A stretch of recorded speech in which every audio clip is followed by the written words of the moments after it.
అని ఏషియా ప్రత్యేకమైన వాడుగా మనకు కనిపిస్తున్నాడు. మొదటిది, he comes from a royal blood. ఒక రాజ కుటుంబము నుండి వచ్చినాడు.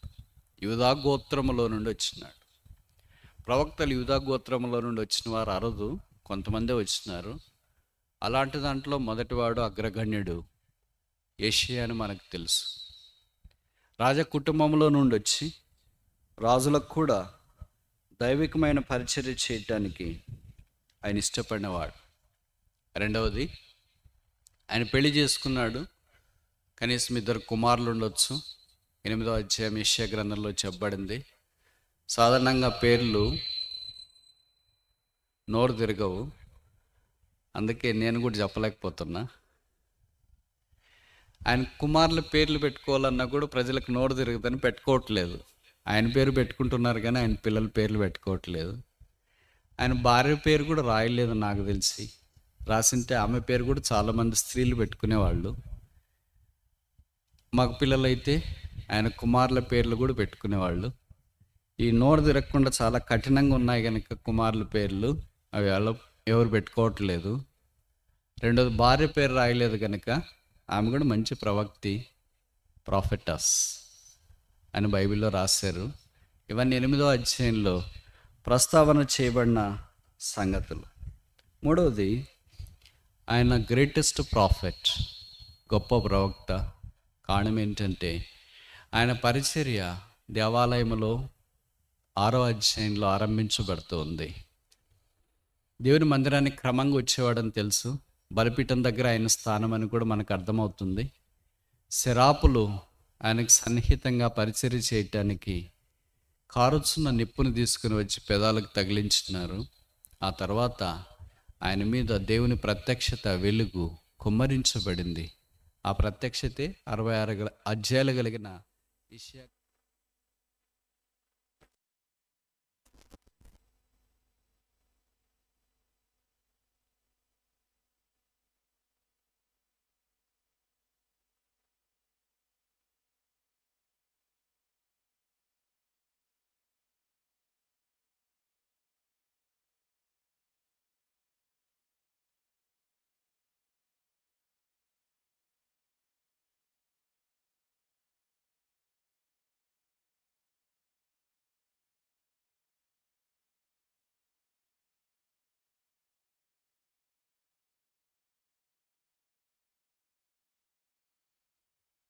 కాళ్ళకు చెప్పులు లేకుండా సంచరించినాడంటే చేయొచ్చేమో, కానీ దిగంబరిగా 3 సంవత్సరాలు ఉంటే వాక్యం ఎవరు వింటారు?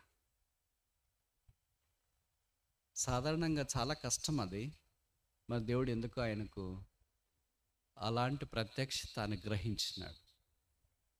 దీని గురించి నేను ఎక్కువ మాట్లాడట్లేదు. ఇప్పటిదాకా 4 కారణాలు మనం చూస్తున్నాం. మొదటిది, ఆయనలో యూదా గోత్రపు రక్తం ఉంది, రాజరక్తం. అలాంటి గోత్రములో నుండి ప్రవక్తగా వచ్చినాడు. రెండవది, ఆయన పెళ్లి అయింది ప్రవక్తని. తర్వాత 2 పిల్లలను కూడా దేవుడు వారికి అనుగ్రహించినాడు కనీసం. మూడవది, ఆయన యొక్క పరిచర్య బలిపీఠము దేవాలయం దగ్గర ఆరంభించబడినట్లు వాక్యంలో మనం చూస్తాం. నాలుగవది, ఆయన దిగంబరిగా చెప్పులు లేకుండా దాదాపు 3 సంవత్సరాలు దేవుని యొక్క పరిచర్య ధర్మాన్ని జరిగించినట్లు బైబిల్లో రాయబడుతూ వచ్చింది. ఐదవది, ఆఖరిది, నాకు తెలిసి ఆయన ఒకే ప్రవక్త అనుకుంటా 50 సంవత్సరాలు ప్రవచించినాడు. 50 years. 4 రాజుల కాలంలో ప్రవచించిన. సాధారణంగా 4 రాజులు కాలంలో ప్రవచించడం అరుదుగా జరుగుతుంది. ఎవరో దానియేలు లాంటి వాళ్ళకి జరుగుతారు.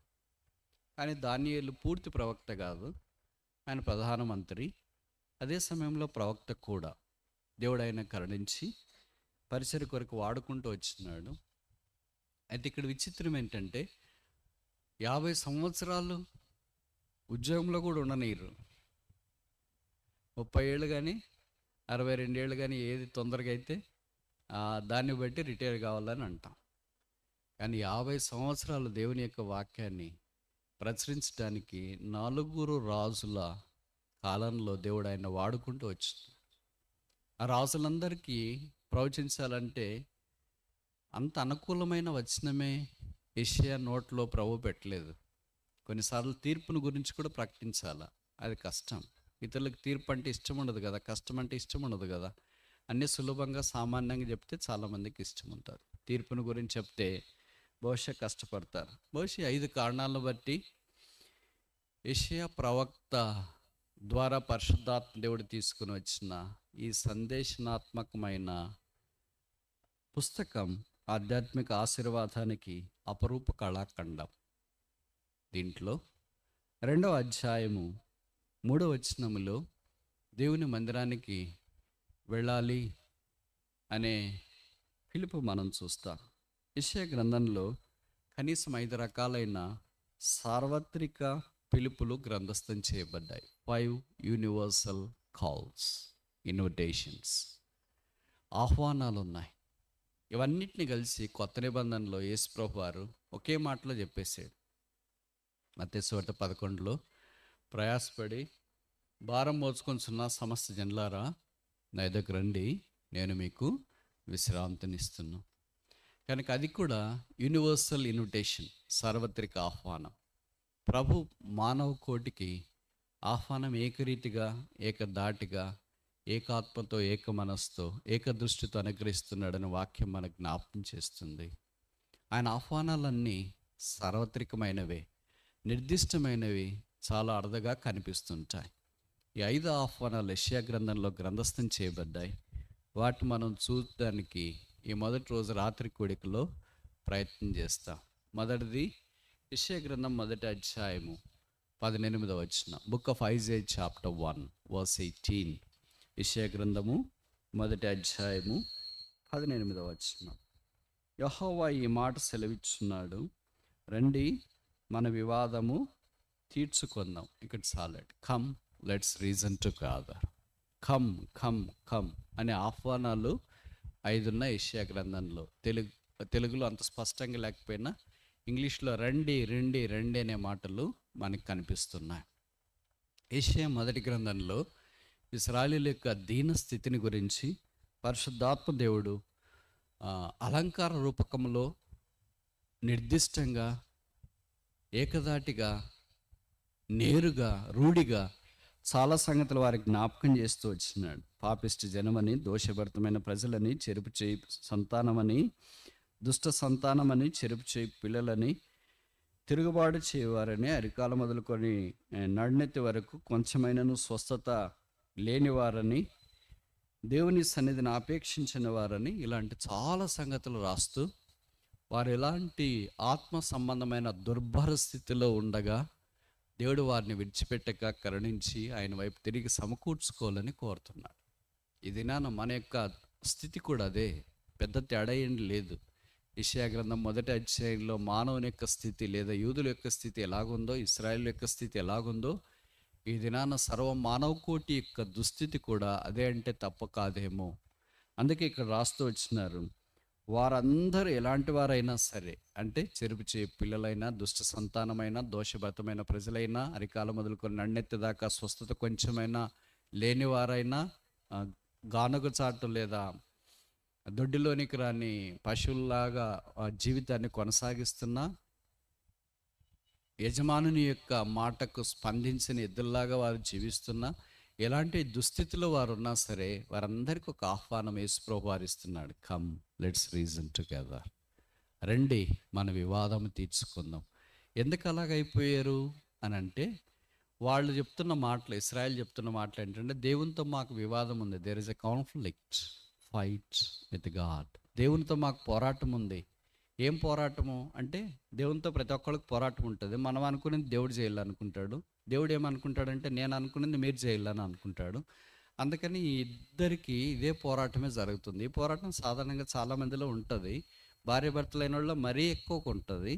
అదే కొద్దిగా ఎక్స్పాండ్ అయిన తర్వాత దేవుని దగ్గరికి వచ్చేటప్పటికి పరిశుద్ధతకు అపరిశుద్ధతకు పోటీ, నీతికి దుర్నీతికి పోటీ, భూమికి ఆకాశానికి పోటీ, ఆత్మీయతకు శరీరానికి పోటీ, ఇవన్నీ దైవ కార్యాలకు, భక్తికి, భక్తిహీనతకు పోటీ, లోకానికి పరలోక రాజ్యానికి పోటీ, పరలోకానికి నరకానికి పోటీ, రక్షణకు రక్షణ లేకుండా జీవించే జీవితానికి పోటీ. ఇవన్నిటి మధ్యలో మనుషుడు ఆలోచించేవాడు కొట్టుమిట్టాడుతున్నాడు. అయితే ప్రభుకు స్తోత్రాలు. వాటన్నిటిలో నుండి బయటికి మానవుని తీసుకుని వచ్చి ఆధ్యాత్మిక ఆశీర్వాదపు అంచుల్లోనికి ప్రవేశింపచేసి దైవికమైన ఉన్నత శిఖరాల్లో మానవుణ్ణి నిలువబెట్టాలని దేవుని యొక్క ప్రగాఢ వాంఛ. అందుకొరకే ఇస్తున్న ఆహ్వానం ఏంటంటే, కమ్ లెట్స్ రీజన్ టుగెదర్. రండి, మన వివాదము తీర్చుకుందాం. రండి, పోరాటం వద్దు, వివాదం వద్దు, కొట్లాటొద్దు, మనం కలిసి మాట్లాడుకుందాం. రీజన్ టుగెదర్ అంటే ఇద్దరం కలిసి ఒక డిబేట్ మాదిరి, డైలాగ్ మాదిరి మాట్లాడుకుందాం. ఎందుకు మీరు దుష్టభరితమైన జనమయ్యారు? ఎందుకు మీరు చెరుపు చేయి పిల్లలయ్యారు? ఎందుకు మీరు పాపంలోనే జీవిస్తున్నారు? ఎందుకు పాపం నుండి పరిశుద్ధత వైపు రావట్లేదు అనే ప్రశ్నలు దేవుడు అడుగుతూ ఉంటే, మానవుని ఇద్దరు ఒక టేబుల్ దగ్గర కూర్చొని మాట్లాడుతున్నప్పుడు మనుషుడు చెప్పే జవాబులు ఏంటి? వీరిద్దరి మధ్యలో జరుగుతున్న సంభాషణకు పరాకాష్ఠ ఏమైనా ఉందా? సంభాషణకు ముగింపు ఉందా?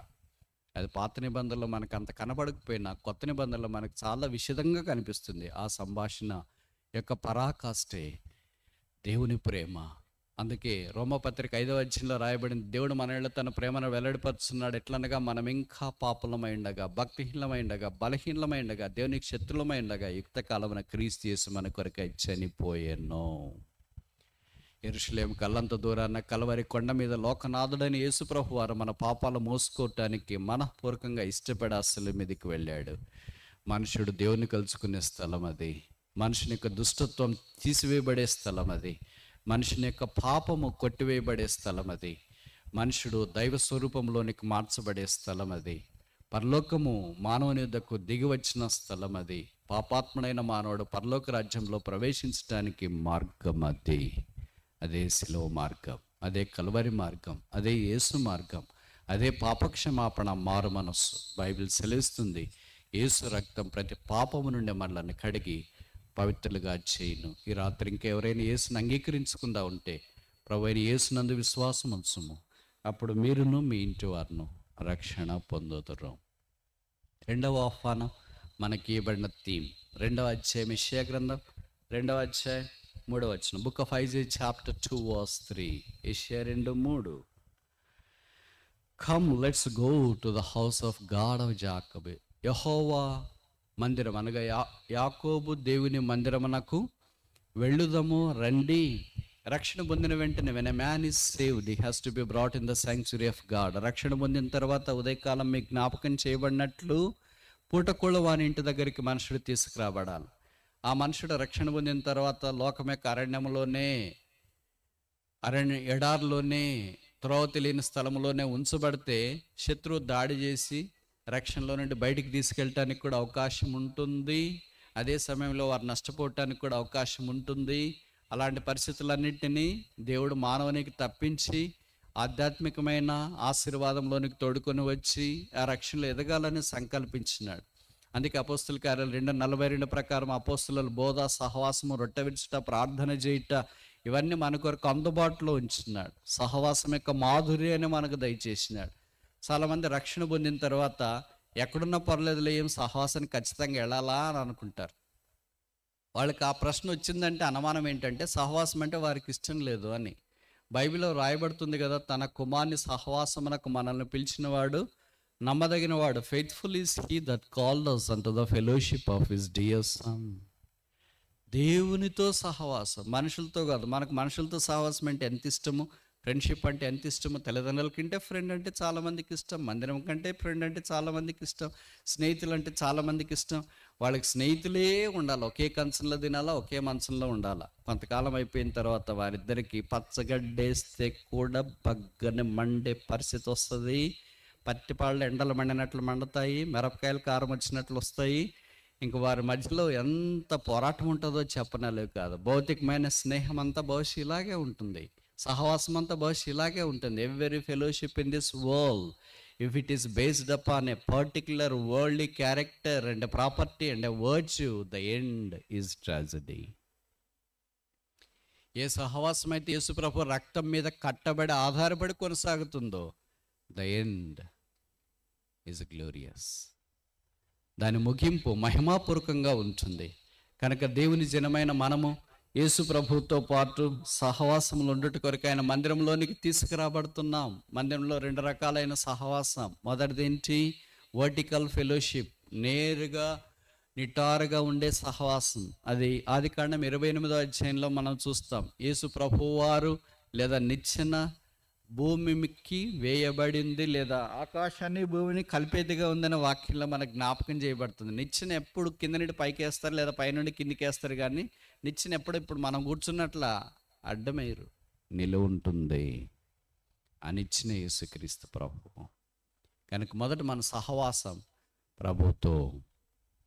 రెండవది ఇట్స్ అ హారిజాంటల్ ఫెలోషిప్, సమాంతరమైన సహవాసం దేవుని ప్రజలతో. యేసు ప్రభు యందు విశ్వాసం ఉంచిన వారితో సహవాసం. దీని గురించి ఎంత తక్కువ చెప్తే అంత మంచిది. ఎందుకంటే దినాలు బాగలేవు, మనుషులకి ఏం చెప్పినా ఇబ్బంది, కష్టము. ఎవరు నమ్మాలో ఎవరు నమ్మకూడదో తెలియదు. ఎవరిని నమ్ముతామో వాళ్ళు మనకి ఎక్కువ కీడు చేస్తారు. ముంచిన తర్వాత ఏమనుకుంటాం, ఇంక అంత మునిగిపోయినా మేము ఏం చేస్తామని అంటాము. ఇంక మునిగిపోయిన తర్వాత ఏం జరుగుతుందో నాకంటే మీకు బాగా తెలుసు. బయటికి రావాలంటే చాలా కష్టమవుతుంది. కనుక అయ్యో బ్రదర్, వారి విశ్వాసాలను నమ్మామండి. అవునండి, మరి ఏం చేస్తాము? వాళ్ళు అలాగే ఉన్నారు. పాతకాలంలో 20-30 ఏళ్ల క్రితము విశ్వాసులు హెబ్రోన్ ఫెలోషిప్ అంటే గుడ్డిగా నమ్మేవాళ్ళు, అలాగే జీవించేవాళ్ళు. మీకు తెలుసు కదా, పెద్దోళ్ళకి 30 ఏళ్ళ క్రితం రక్షణ పొందిన వాళ్ళకి మీకు తెలియదా ఎంత గుడ్డిగా నమ్మేవాళ్ళు అంటే? వాళ్ళు ఏం చెప్పినా నమ్మేవాళ్ళు, దైవికంగా చెప్పేవాళ్ళు, ఆధ్యాత్మికంగా చెప్పేవాళ్ళు, నిస్వార్థంగా చెప్పేవాళ్ళు, పరసంబంధమైన సంగతులను ఆలోచించి చెప్పేవాళ్ళు. వాళ్ళు మనకు మేలుగోరి అన్ని విషయాలు చెప్పేవాడు, నిస్వార్థంగా చెప్పేవాళ్ళు. కుల మత ప్రాతిపదికలు లేకుండా సలహాలు ఇచ్చేవారు. ఆ సలహాలు తీసుకుని ఆశీర్వాదంలోనికి వచ్చిన వాళ్ళు కోకొల్లాల్లో. ఇప్పుడు ఎలాగుంది? ఏదైనా వివాహ సంబంధం చేస్తే ఎలాగుంటుంది? ఏదైనా చదువుకోమని సలహాలు చెప్తే ఎలాగుంటుంది? ఏదైనా సహాయం చేయలేని సలహాలు చెప్తే ఎలాగుంటుంది? స్వార్థం, కులం, ప్రాంతం, ఇవన్నీ దాంట్లో కలబోతి సలహాలు చెప్పడానికి ప్రయత్నం చేస్తారు. ఒకవేళ అవే పాటించే వాళ్ళు ఉంటే బహుశా చాలామంది నష్టంలోకి రావటానికి అవకాశం ఉందని గుర్తించాలి. అందుకే కపట సహోదరులు ఉంటారు ప్రతి మందిరాల్లో. నేను చెప్పేది కదా, బైబిల్లోనే రాశారు. కపట సహోదరులు అంటే ఫాల్స్ బ్రదర్స్, అంటే ఫాల్స్ సిస్టర్స్ అని కూడా అర్థం బ్రాకెట్లో. మేమేం కాదలే అనుకోవద్దండి. కపట సహోదరులకు కూడా ఉంటారు. వాళ్ళు బయటికి చాలా బాగా మాట్లాడతారంట.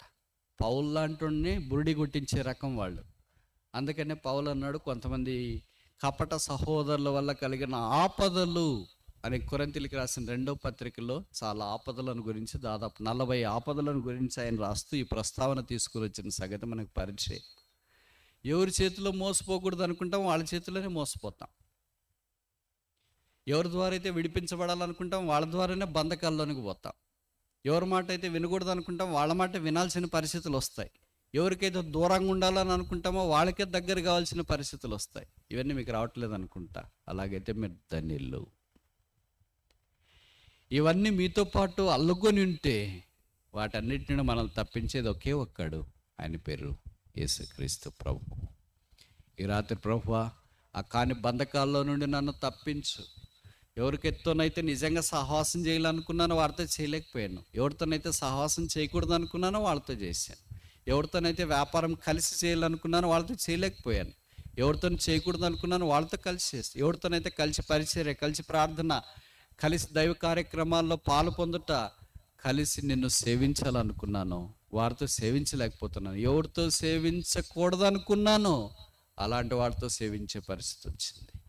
యాకోబు దేవుని మందిరమునకు వెళుదామరండి. 3వ ఆహ్వానం చూస్తాం. ఇదే అధ్యాయం, ఐజాయా చాప్టర్ 2 verse 5. యెషయా 2:5. యెషయా 2:5 మనం గమనిస్తే, యాకోబు వంశస్థులారా మనం యెహోవా వెలుగులో, యాకోబు వంశస్థులారా రండి. Oh house of Jacob come, let's walk in the light of God. యెహోవా వెలుగులో నడుతుము రండి. ఆయన వెలుగులో నడుచుట చాలా ప్రాముఖ్యం. అంటే వాళ్ళు ఎక్కడ నడుస్తున్నారని అర్థం? నడుస్తున్నారు, మానేయలేదు, ఆగిపోలేదు, కూర్చోలేదు, విశ్రాంతి తీసుకోవట్లేదు. కానీ వెలుగులో కాదు, చీకట్లో నడుస్తున్నారు. పేతురు అందుకే రాస్తూ వచ్చినాడు, ఆశ్చర్యకరమైన వెలుగులోనికి ఆయన మనల్ని తోడుకొని వచ్చినాడు. చీకట్లో నుండి, కటిక చీకట్లో నుండి, దుర్భర చీకట్లో నుండి, చీకటి లోకానికి, పాపానికి సాదృశ్యమైన సంగతిని నాకంటే మీకు బాగా పరిచి, దేవుని ప్రజలైన ఇశ్రాయేలీయులు యాకోబు వంశస్థులు. వాళ్ళు యాకోబు వంశస్థులు అంటే అర్థం ఏంటి? House of Jacob. 12 గోత్రాల్లో ఉన్న వాళ్ళు అందరూ అంతే. రూబేను మొదలుకొని చివరి దాకా, బెన్యామిన్ దాకా, మనష్య దాకా, ఎఫ్రాయిం దాకా అందరూ అలాగే నడుస్తున్నారు. అందుకే ప్రవక్త వారికి ఆహ్వానం పలుకుతున్నాడు. ఆయన యూదుడు కదా, యూదులకి చెప్పాలి కదా, జ్యూస్కి చెప్పాలి కదా, యూదా గోత్రానికి చెప్పాలి కదా. యూదా గోత్రమా రండి, ఎవళ్ళు ఎట్లయినా పోయినా పర్లేదు, మనం మాత్రం బాగా.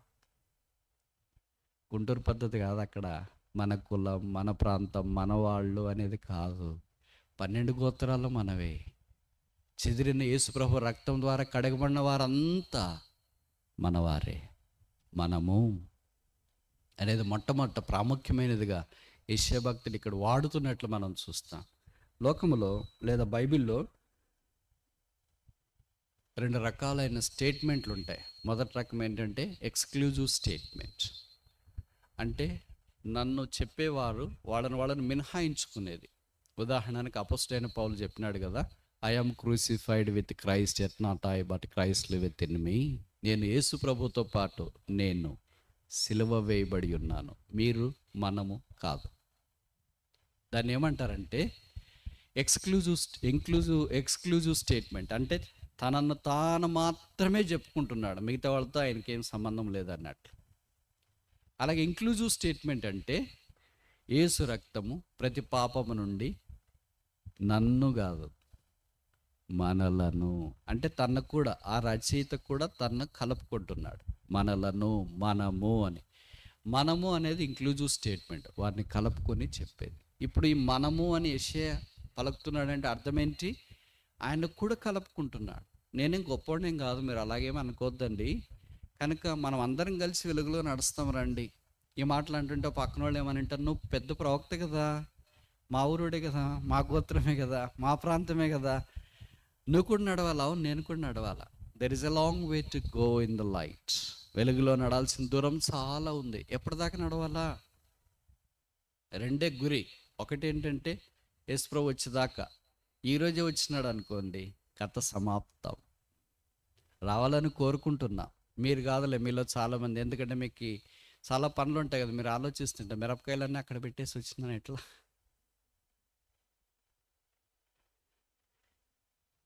అప్పులన్నీ చేసినాం ఎట్లా.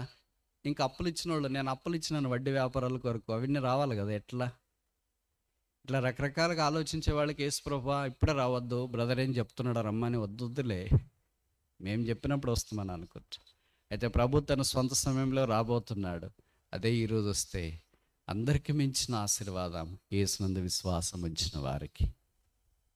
ఒకవేళ యేసుప్రభు రాకడ ఆలస్యమైతే మన చివరి ఊపిరి దాకా ఆ వెలుగులో నడుచుకోవాలని మనం కోరబడుతున్నాం.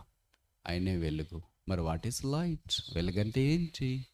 ఆదికాండం 1:4 చెప్పినారు, లెట్ దెర్ బి లైట్, వెలుగు కలుగును గాక. మరి ఏంటా వెలుగు? యోహాను రాసిన 1:5 గాడ్ ఈజ్ లైట్, దేవుడు వెలుగై ఉన్నాడు.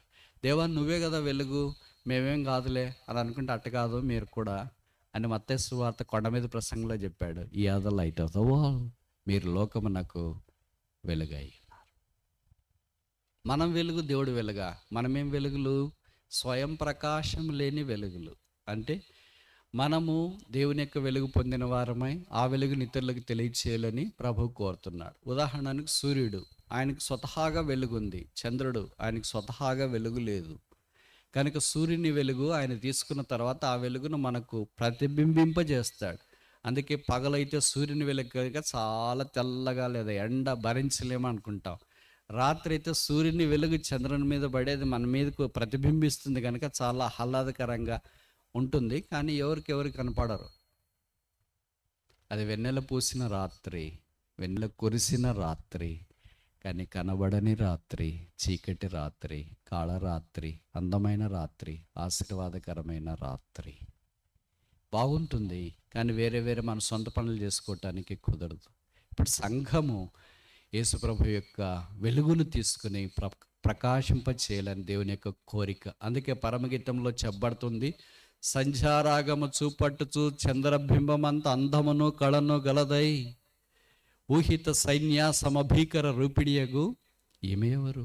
ఈమె సులమితి, ఈమె సొలొమోను పల్లకి, ఈమె అనురాగ వల్లకి, ఈమె సంఘము, ఈమె సియోను, ఈమె బేతని, ఈమె బేతేలు, ఈమె యేసునందు విశ్వాసం ఉంచిన సంఘం.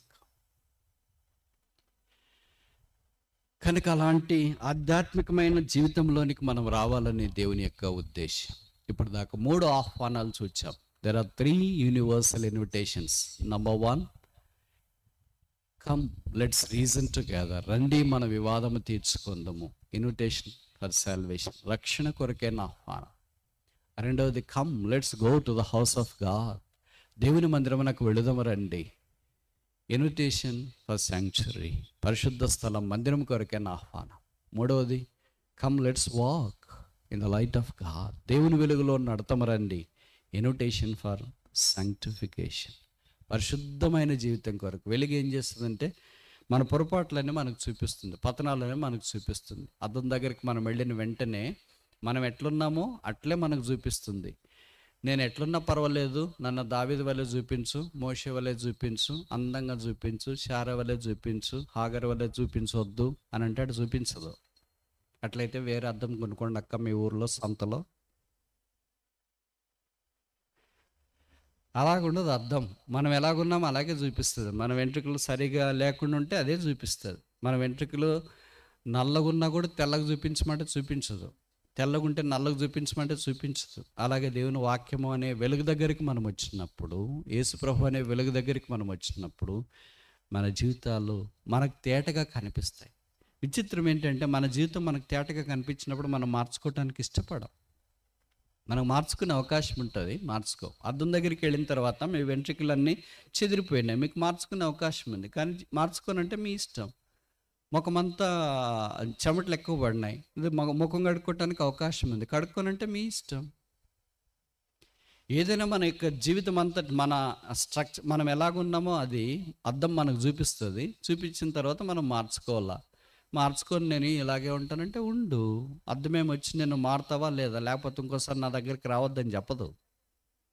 అలాగే యేసుప్రభు కూడా, వాక్యం కూడా మన జీవితాలు మనకు వెల్లడి చేసినప్పుడు ఆయన వలె మనం మార్పు చెందాలని ప్రభు కోరుతున్నా.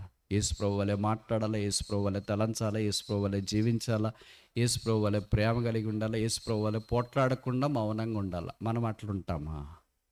అట్లుంటే గుంటూరు జిల్లాలో బతికినిస్తారా అని మీరు అంటారు కదా. అట్లుంటే ఎటు బతికినిస్తారు బ్రదర్? అంతో ఇంతో నోరేసుకుని పడితేనే బతికినిస్తారు. ఇంట్లో కూడా భర్త అయినా భార్య అయినా పిల్లలైనా నోరు ఉంటేనే బతికినిస్తారు, లేకపోతే లేదు. హృదయం ఉంటే లాభం లేదు. నోరే ఉండాలంట, హృదయం ఉంటే ఏం లాభం లేదు. నిజమా? యేసుక్రీస్తు వల్లే మనం జీవించాలని కోరబడుతున్నాం.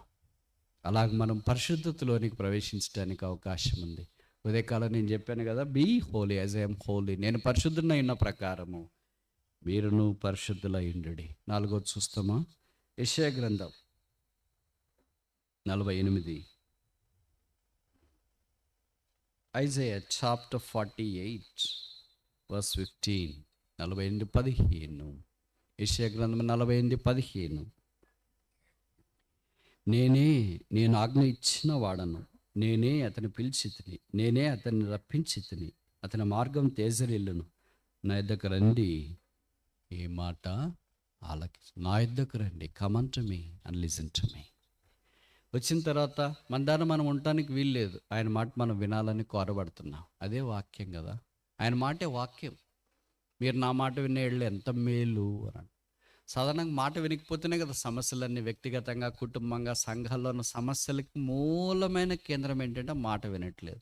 భార్య భర్తలు పోట్లాడుకున్నారంటే ఏం బ్రదర్ అంటే, నేను చెప్పిన మాట ఒక్కటి వినరు బ్రదర్, నేనే కదా హెడ్ నువ్వే, మెడ తల నువ్వే, మెడ ఎవరు మరి? ఒకరు చెప్పింది ఒకరు పూర్తిగా వినాలని కాదు. సంగతి ఏంటంటే ఒకరు చెప్పిన తర్వాత అది దైవికంగా ఉందా లేదా అని ఆలోచించాల. నేను స్త్రీ, నేను చెప్పిన మాట వినాలా? నేను పురుషుడు, నేను చెప్పిన మాట వినాలా? ఇద్దరు చెప్పిన మాట వినాలా? కానీ ఆ చెప్పిన మాట దేవుని యొక్క వాక్య ప్రకారంగా ఉందా లేదా? అది పరిశుద్ధాత్మ దేవుడికి ఇష్టమా లేదా? అది దేవునికి మహిమ కాదా? అలాగే ఎలాగనుకుంటాం? మనకి కొన్ని ఉన్నాయి కదా, ఎగో అని, అహం. నేను చెప్పిందే వినాలా, నేను చెప్పిందే జరగాల, నా మాటే వినాలా. ఈ అహం అనే ఉన్న వ్యక్తి ఎప్పుడు ఆశీర్వాదంలోనికి రాలేడు. ఇంకోసారి చెప్పనా, ఈ రాత్రి మీరు ఈ మాట మీ హృదయం అనే పలకల మీద రాసుకోండి. అహం ఆశీర్వాదం నాకు ఆటంకం. చాలామంది ఆశీర్వాదంలోనికి రాకపోవటానికి కారణం ఏంటంటే అహం. నా మాట వినాలా, నేను చెప్పిందే వినాలా, నేను చెప్పిన దగ్గరికి వెళ్ళాలా, నేను చెప్పినట్లే వినాలా, నేనేం చెప్తే అదే చేయాలా. ఈ అహం మానవ జీవితాన్ని ఆశీర్వాదంలోనికి ప్రవేశించకుండా ఆటంకపరుస్తుంది. ఈ అహానికి మనం సిలువ వేయబడటానికి ఇష్టపడినప్పుడు ఆశీర్వాదం మన హృదయంలోనికి, జీవితాల్లోనికి, వ్యక్తుల్లోనికి, సంఘాల్లోనికి పొర్లి ప్రవహిస్తుంది. ఇక్కడ అహం నాకు లేదని వాళ్ళు ఎవరు ఉన్నారా? ఇంకో ప్రశ్న వేస్తే ఇలాగ, అహం అంటే నేనే అనేవాళ్ళు ఎవరైనా ఉన్నారా? మీరు కాదనుకుంటాను, నేనే. అందుకే దేవుడు మనల్ని ఎంతో ఆశీర్వదించాలనుకున్నాడు. ఎంతంటే ఆయన అంతా. కానీ ఆశీర్వదించలేకపోతున్నాడు. ఎందుకంటే ఆటంకం వచ్చింది. ఎందుకు ఆటంకం? ఏంటి అభ్యంతరం? అహం. ఏమని ఆశీర్వదిస్తాం? అహం ఉందే. ఏమని దీవిస్తాం? అహం ఉందే. ఏమని ధన్యులుగా చేస్తాం? అహం ఉందే. నేను ఈ మాటలు చెప్తున్నప్పుడంతా మీరు పళ్ళకు కరకరలాడిస్తుంది. మీరు బయటికి రండి చూస్తా. భార్యాభర్తలు కూడా అనుకుంటుంది భలే చెప్తున్నాడు మా ఆవిడికి అని. ఆమె అనుకుంటుంది ఆవిడ భలే చెప్తున్నాడు మా అన్నకని. వెనక కొంతమంది సేవకులు అనుకుంటారు భలే చెప్తున్నాడు మా సంఘస్థులకని. సంఘస్థులు అనుకుంటారు మా సేవకుడికి భలే చెప్తున్నాడని. పరిశుద్ధాత్మ దేవుడు అందరికీ చెప్తాడు, ఆయన అందరికీ బోధిస్తాడు. అందుకని నా మాట వినండి అని. దేవుని మాట తప్ప మనం అందరి మాట వినాలనుకుంటాం, కానీ దేవుని మాట మాత్రం వినాలని అనుకో. సమూయేలుకు దేవుడు అదే చెప్పాడు, ఆ మాట విను. సమూయేలు ఆ మాట విన్నాడు. Speak Lord for the servant heareth. యెహోవా సెలవిమ్ము, నీ దాసుడు ఆలకించున్నాడు. అందుకే ఆ వాక్యం మన హృదయంతరంగంలో ఎప్పుడు అలాగే ఉండిపోతుంది. ప్రభువా నువ్వు మాట్లాడితే ఎంత బాగుండు అని మాట్లాడతాను అంటున్నాడు. మనం వింటేగా. మేము ఎప్పుడైనా గృహ దర్శనాల కొరకు వెళ్ళినప్పుడు హౌస్ విజిటింగ్కి, అక్కడ భార్య భర్త పిల్లలు ఉంటారు కదా, వాళ్ళు ప్రార్థన చేయండి బ్రదర్ మా పిల్లల కొరకు అని. ఏమని ప్రార్థన చేయలే బ్రదర్ అని అంటే, మామూలుగా బ్రదర్స్ తొందరగా చెప్పరు కదా, సిస్టర్స్ చెప్తారు కదా. మావాడు మా మాట వినట్లేదు కదా, ప్రార్థన చేయండి. ఎవరు వినట్లేదు. మరి భర్త భార్య వినట్లేదు, భార్య మాట భర్త వినట్లేదు, పిల్లల మాట తల్లిదండ్రులు వినట్లేదు, తల్లిదండ్రుల మాట పిల్లలు వినట్లేదు. This is the major problem in our lives. మన జీవితాల్లో పెద్ద సమస్య ఇది. ఏంటంటే ఎవరు మాట ఎవరు వినాలి అని అనుకోరు. నేను కూడా అలాగే, నేను ఎవరి మాట విన్నా, నా మాట ఎవరు వినరు. కరెక్టేనా? ప్రతిరోజు ఇదే సమస్య నాకు. నా మాట మా స్టూడెంట్స్తో సహా ఇంక పెద్దవాళ్ళ దాకా ఎవరు వినరు. మా స్టూడెంట్స్ చెప్పినా ఇదేంటే ఇది చేయండి, సరే సార్ అంటాడు. అక్కడ అమ్మాయి కూడా సరే సార్ అంటారు. అక్కడికి వెళ్ళిన తర్వాత వాళ్ళకి సంబంధించినవి చేస్తారు. మళ్ళీ అడిగితే అమ్మాయిలకున్న మంచి లక్షణం, అబ్బాయిలకున్న మంచి లక్షణం ఏంటంటే సరే అంటారు, ఒక్కటి కూడా చేయరు. నేను చేయను పో అని అనరు. అట్లంటే బాగుండు. నేను ఈ మాట చెప్తే మీరు ఏమనుకోరంటే చెప్తా, సరేనా? ఏమన్నా అనుకుంటారా? ఏమన్నా అనుకోరా? ఏమనుకోరు కదా, తిట్టుకోరు కదా. ఓకే, ఇప్పుడు చెప్పిన మాట వినేవాడిని ఏమంటారు?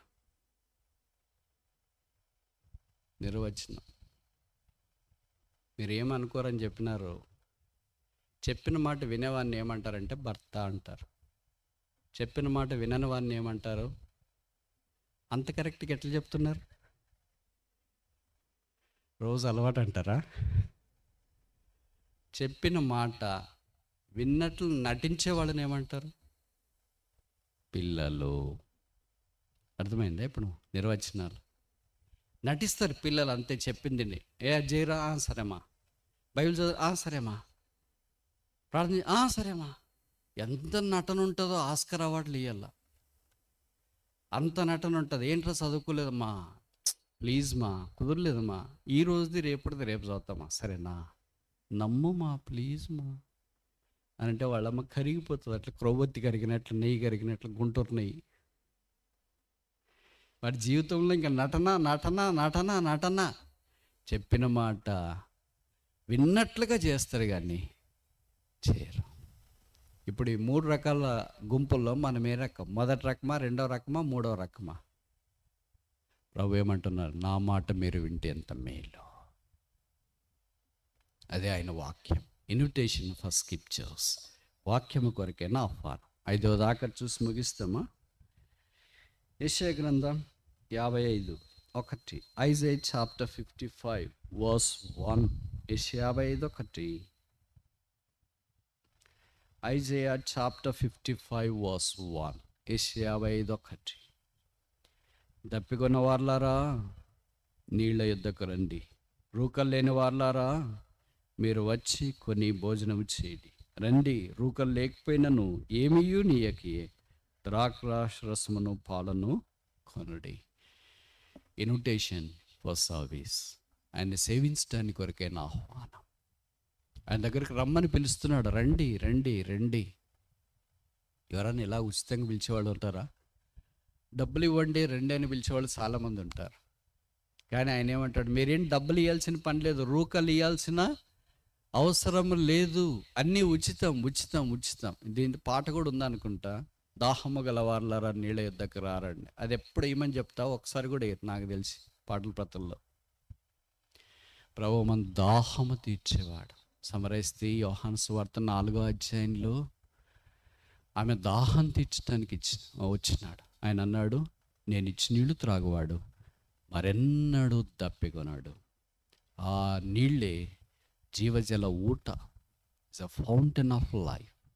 ఆయనలో జీవం ఉంది, ఆయనే జీవజల ఊట. ఆ ఊట దగ్గరికి మనం వచ్చినప్పుడు మన దాహం తీర్చబడుతుంది. ఎండమావి కాదు. వేసవికాలంలో ఇలాగ మనకి ఎండమావులు కనిపిస్తాయి కదా, పగలపుట్ట నీళ్లు ఉన్నట్టే కనిపిస్తూ ఉంటాయి. మనం వెళ్తూ ఉంటే అది వెళ్తూ ఉంటుంది, నీళ్ళు కాదు కదా, అది మిరేజ్, ఎండమావి. అలాగే లోకం యొక్క ఆశలు, లోకం యొక్క పద్ధతులు ఎండమావులుగా మనకు కనిపిస్తూ ఉంటాయి. అయితే యేసుక్రీస్తు ప్రభువే జీవజల ఊట. ఇప్పుడు 5 ఆహ్వానాలు మనం చూసిన. మొదటిది ఇన్విటేషన్ ఫర్ సాల్వేషన్, రక్షణ కొరకైన ఆహ్వానం. రండి మన వివాదము తీర్చుకుందాము. రెండవది ఇన్విటేషన్ ఫర్ శాంక్చురీ, దేవుని మందిరంలోనికి వెళ్ళాలని ఆహ్వానం. Come let's go to the house of God. మూడవది దేవుని వెలుగులో మనం నడుతాము రండి, ఇన్విటేషన్ ఫర్ శాంక్టిఫికేషన్, పరిశుద్ధత కొరకైన ఆహ్వానం. Come let's walk in the light of God. నాలుగవది నా మాట వినుటకు రండి, come and listen to me. ఇవన్నీ మనకి ఏం జ్ఞాపం చేస్తాయంటే దేవుని యొక్క వాక్యం మనం వినాలని. Invitation for the scriptures. 5వది ఆఖరిది దాహము గలవార్లారా నీళ్ళ యుద్ధకు రారండి. ఇన్విటేషన్ ఫర్ సర్వీస్, ప్రభును సేవించడానికి కొరకాయ ఆయన పిలుస్తున్నాడు. ఈ 5 రకాలైన ఆహ్వానాలని ఎంతమంది మేము స్వీకరించినామో. చాలామంది మొదటి ఆహ్వానంలోనికి వచ్చి 2వ ఆహ్వానం దగ్గర ఆగిపోయినామేమో, కొంతమంది 3వ ఆహ్వానం దగ్గర ఆగిపోయినామేమో, కొంతమంది 4వ ఆహ్వానం దగ్గర ఆగిపోయినామేమో, కొంతమంది 5వ ఆహ్వానం దగ్గర ఆగిపోయినామేమో, కొంతమంది అసలు ఆహ్వానాల గురించే పట్టింపు లేదేమో. ఈ రాత్రి అలాంటి వారి కొరకు మేము ప్రేమపూర్వకంగా ఈ ప్రేమ సందేశాన్ని వివరిస్తూ ఉన్నాము.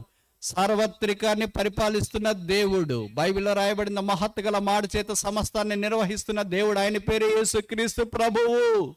ఆ యేసుక్రీస్తు ప్రభు వారు చెదిరిన మానవ కోటిని ప్రేమించిన వాడే మానవ కోటి అంతటినే ఆయన ఆశీర్వాదంలోనికి రావాలని కోరుతూ రండి రండి రండి రండి అని ఆహ్వానిస్తున్నాడు. దేవుడు పిలిస్తే రాని వాళ్ళు ఉన్నారా? ఉన్నారు. దేవుడు పిలిస్తే స్పందించే నక్షత్రాలు ఉన్నాయి, దేవుడు పిలిస్తే స్పందించే వృక్షాలు ఉన్నాయి, దేవుడు పిలిస్తే స్పందించే పక్షులు ఉన్నాయి, దేవుడు పిలిస్తే స్పందించే జీవరాశులు ఉన్నాయి. దేవుడు పిలిస్తే స్పందించిన ఒకే ఒక వ్యక్తి ఆయన పేరే మనుష్యుడు. అందుకొరకే దేవుడు స్పందించని, తిరుగుబాటు చేసే దుష్ట జనాన్ని, పాపిష్టి జనాన్ని, దోషభరితమైన ప్రజలను ప్రేమించిన వాడై, మందలోనికి వెళ్ళని గొర్రెను ప్రేమించిన వాడై, సాలలోకి రాని ఎద్దును ప్రేమించిన వాడై, పరలోకంలో నుండి భూమి మీదకి మానవాకారాన్ని దిగి వచ్చినాడు. ఆయనలో పాపం లేదు, ఆయన దైవ నరుడు. అపొస్తలుడైన పౌలు తిమోతికి రాస్తున్నాడు, దేవుడు ఒక్కడే, దేవునికి నరులకున్న మధ్యవర్తి ఒక్కడే, ఆయనే క్రీస్తు యేసు నరుడు. నరుని కొరకు నరుడే. పాప క్షమాపణ కొరకైన బలి సిద్ధం చేయాల. ఆ నరుని యొక్క రక్తం పరిశుద్ధమైనది, నిష్కళంకమైనది, నిర్దోషమైనది, నిందారహితమైనదై ఉండాలి. అలాంటి నరుడు ఎవరున్నారు? అందుకే బైబిల్లో రాయబడుతూ వచ్చింది, పాప సహితునిలో నుండి పాప రహితుడు రాగలిగిన ఎడలు ఎంత బాగుందో అని. 6000 సంవత్సరాల మానవ చరిత్రలో ఒకే ఒక్కడు, ఆయన పేరు యేసు. ఆయన పాపం లేనివాడికి భూమి మీద జన్మించినాడు, పాపం లేనివాడిగా జీవించినాడు, పాపం ఎరగని వాడిగా మనందరినీ ప్రేమించినాడు, పాపాన్ని భరించడానికి శిలువ మీదకి వెళ్ళాడు. ఆయన తల మీద ముళ్ళ కిరీటం, ఆయన చేతుల్లో మేకులు, ఆయన దేహం అంతా కొడ దెబ్బలు, ఆయన ప్రక్కలో బల్లెపోటు, ఆయన ముఖం మీద ఉమ్మి ఆయన నిందిస్తూ దూషిస్తూ, యేసు దిగిరా, నిన్ను రక్షించుకో, మమ్మల్ని రక్షించు అని తులనాడుతూ ఆయన అవమానపరుస్తూ వచ్చినారు. ఆ యేసు మనందరినీ ప్రేమించి మౌనముగా శిలువలో మన శిక్షను భరించినాడు. ఆయనలో దోషము లేదు, ఆయనలో కక్ష లేదు, ఆయనలో క్రోధం లేదు, ఆయనలో మోసం లేదు, ఆయనలో వంచన లేదు. ఆయన పేరే యేసు.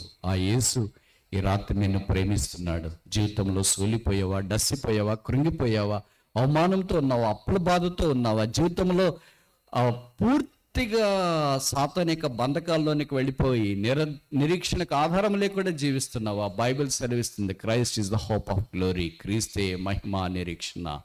ఈ రాత్రి ఆ యేసును అంగీకరించాలని కోరుతున్నావా? నీవెవరివైనా ఎక్కడున్నా సరే, ఏసే సమాధానం, ఏసే శాంతి, ఏసే నెమ్మది, ఏసే పాప క్షమాపణ, ఏసే ఆనందం, ఏసే మహిమ, నిరీక్షణ అయ్యున్నాడు. యేసుక్రీస్తు ప్రభు ద్వారానే పరలోకానికి మార్గమని బైబిల్ సెలవిస్తుంది. నేనే మార్గం, నేనే సత్యం, నేనే జీవం అని బైబిల్లో రాయబడుతూ వచ్చింది. కృంగిపోయావా, డసిపోయావా, ప్రాణమంతా సోలిపోయిందా, జీవితంలో ఓడిపోయావా, నీకు నీవే బరువని తలస్తూ ఉన్నావా, భూమికి బరువైపోయానని ఆలోచిస్తూ ఉన్నావా? అయ్యో, అప్పుల బాధలో కోరుకుపోయినాను, నా అప్పులు తీరేది ఎలాగో, పాపాలతో బంధించబడి ఉన్నాను, ఈ పాప క్షమాపణ పొందేది ఎలాగో, నా జీవితం ఘోరంగా అయిపోయింది, ఇది బాగుపడేకి ఏమైనా మార్గం ఉందా? ఇలాంటి ప్రశ్నల పరంపర నీ హృదయంతరంగంలో కొనసాగుతుంటే ఈ రాత్రి యేసు ప్రభు ప్రేమను మీకు పరిచయం చేస్తున్నా. నిస్వార్థమైన యేసు, పాపల రక్షకుడు, పాపలను ప్రేమించేవాడు, పాపల కొరకు భూమి మీదకి వచ్చినవాడు. దేవుడు మానవుడిగా దిగి వచ్చాడు నీ కొరకే, నీ పాపాలు క్షమించి నిన్ను కడిగి పరిశుద్ధపరిచి ఆయన స్వరూపంలోనికి మార్చాలని కోరుతున్నాడు. ఎవరైనా గొప్ప వ్యక్తులు వారి స్వరూపంలోనికి, వారి స్థానంలోనికి రావాలని ఎవరైనా కోరుకుంటారా? వాళ్ళకంటే తక్కువే ఉండాలని కోరుకుంటారా? అయితే ఒకే ఒక్కడు నా రూపంలోనికి రావాలా, నాతో పాటు ఉండాలా, నాతో పాటు కూర్చోవాలా, నేను వేసుకునే డ్రెస్ వేసుకోవాలా, అంటే పరిశుద్ధత, నీతి, ఆనందము, సంతోషం, సమాధానం అని ఇష్టపడేవాడు ఒకే ఒక్కడు. అది కూడా నేనుండు స్థలంలో ఉండాలా, అదే యేసు.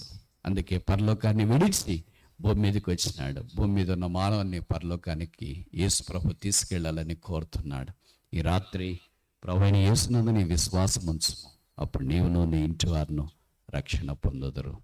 కళ్ళు మూయండి, మోకరించండి, ప్రార్థన చేస్తా. అత్యవసరమైన పని నుంచే తప్ప అటు ఇటు కదలొద్దు. యేసు నిన్ను ప్రేమిస్తున్నాడు. యేసు నీ జీవితాన్ని మార్చాలని కోరుతున్నాడు. యేసు నీకు ఆనందం, సమాధానం, సంతోషం ఇవ్వాలని కోరుతున్నాడు. ఇది ఉచితం, ఇది దానం, ఇది ఏవి, ఇది భిక్ష, ఇది వరం. అందుకే 5 అంతల ఆధ్యాత్మికమైన సార్వత్రిక ఆహ్వానాలు అందిస్తాడు.